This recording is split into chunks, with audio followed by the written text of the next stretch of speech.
ನಮಸ್ಕಾರ.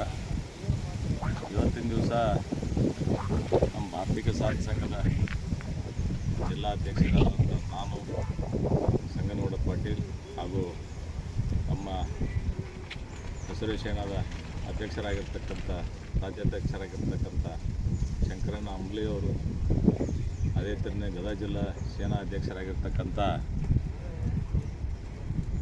ಬಸವರಾಜ ಸಾವಳೆಯವರು ಮತ್ತು ನಮ್ಮ ತಾಲೂಕು ಘಟಕದ ಆರ್ಥಿಕ ಸಂಘದ ಅಧ್ಯಕ್ಷರಾಗಿರ್ತಕ್ಕಂಥ ನಾಗೇಶ್ ಅಪ್ಪೂಜಿಯವರು ಕೂಡ ಎಲ್ಲರೂ ಒಂದು ಸಂಘಟನಾತ್ಮಕವಾಗಿ ಇವತ್ತು ಬಂದು ಮಾನ್ಯ ಜಿಲ್ಲಾಧಿಕಾರಿಗಳಿಗೆ ಜುಲೈ 21 ಒಂದು ಆ ರೈತನ ಹುತಾತ್ಮರಾದಂಥ ಒಂದು ಕಡ್ಲಿಕೊಪ್ಪ ಈರಪ್ಪ ಅವರ ರೈತ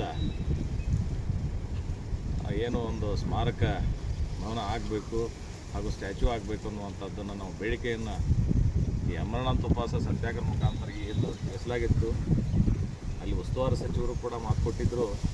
ಅದು ಕೂಡ ಇವತ್ತಿಗೆ ಯಾವುದೇ ಥರದ ಉಸ್ತುವಾರಿ ಸಚಿವರಾಗಲಿ ಅಲ್ಲಿರ್ತಕ್ಕಂಥ ಚುನಾಯಿತ ಪ್ರತಿನಿಧಿಗಳಾಗಲಿ ಅದರ ಬಗ್ಗೆ ಗಮನ ಹರಿಸದೇ ಇರೋದರಿಂದ ಭಾಳ ಒಂದು ವಿಷಾದನೆ ಅಂತಿಕೊಂಡು ನಾನು ಹೇಳಲಿಕ್ಕೆ ಬಯಸ್ತೇನೆ. ಈಗ ಮುಂದಿನ ತಿಂಗಳು ಜುಲೈ 21 ಅವರ ದಿನಾಚರಣೆ ದಿನ, ಆ ದಿವಸ ಅವರು ಆ ಒಂದು ಅಡಿಗಲ ಸಮಾರಂಭವನ್ನು ಹಾಕದೇ ಇದ್ದಲ್ಲಿ, ನೆರವೇರಿಸದೇ ಇದ್ದಲ್ಲಿ ನಾವು ಅನೇಕ ರೀತಿಯಿಂದ ಹೋರಾಟಗಳನ್ನು ಆ ದಿನ ಹಮ್ಮಿಕೊಳ್ಳಿಕ್ಕೆ ಸಿದ್ಧರಾಗಿದ್ದೇವೆ ಅನ್ನುವಂಥ ಮಾತನ್ನು ತಮ್ಮಲ್ಲಿ ಹೇಳಲಿಕ್ಕೆ ಬಯಸ್ತೇನೆ.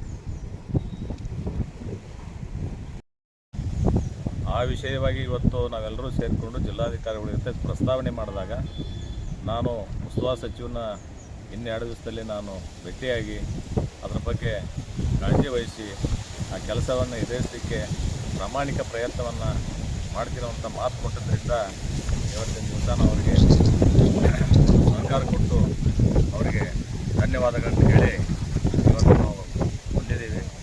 ಆ ರೀತಿ ಅವರು ಜಿಲ್ಲಾಧಿಕಾರಿಗಳು ಅದನ್ನು ತಾವು ಹೇಳಿದ ಪ್ರಕಾರ ತಮ್ಮ ವಾಕ್ಯವನ್ನು ನೆರವೇರಿಸಿ ಕೊಡಬೇಕಂತ ತಿಳ್ಕೊಂಡು ಮತ್ತೊಮ್ಮೆ ಅವರಲ್ಲಿ ಮನವಿ ಮಾಡಿಕೊಳ್ತಾ 12 ಮಾತಿಗೆ ವಿರಾಮ.